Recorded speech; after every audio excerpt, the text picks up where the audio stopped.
In section 4.3, we are going to talk about conditional probabilities. What conditional probabilities are probabilities calculated after information is given.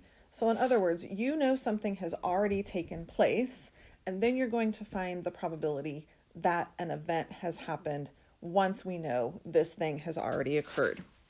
So the best way to describe this is probably just to go ahead and look at some examples. So let's say we're going to pick one card from a deck of cards.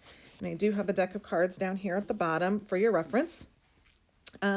So in words, what is the probability of getting a heart given that the card is red?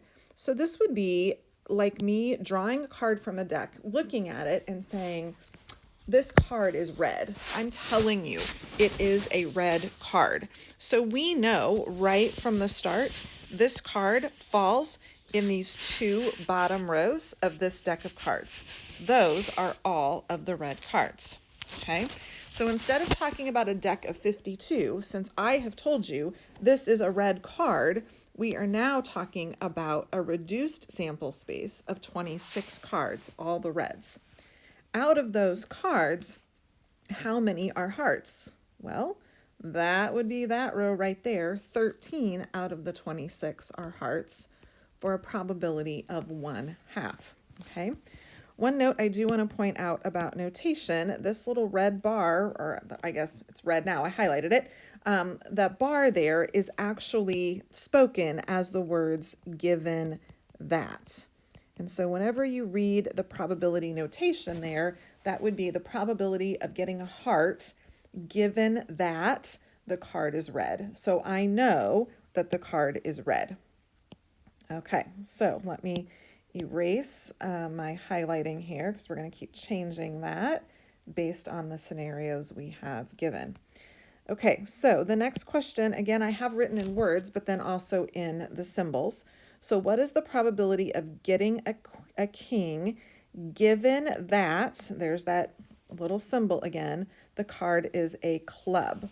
So we know that the card is a club. That means the card has to be one of those 13 in the top row. I'm telling you the card is a club. Of those 13 clubs, how many are kings? Well, just that one on the end. As a decimal, that's 0.077 when we round. Okay, so let's take a look at another one here. Again, erasing what I've got. Okay, so this one I have not written in words, but we're going to practice how we say this. So the probability the card is a queen given that the card is a face card. So again, we know the card is a face card. It must be one of those 12 cards that I have in my hand.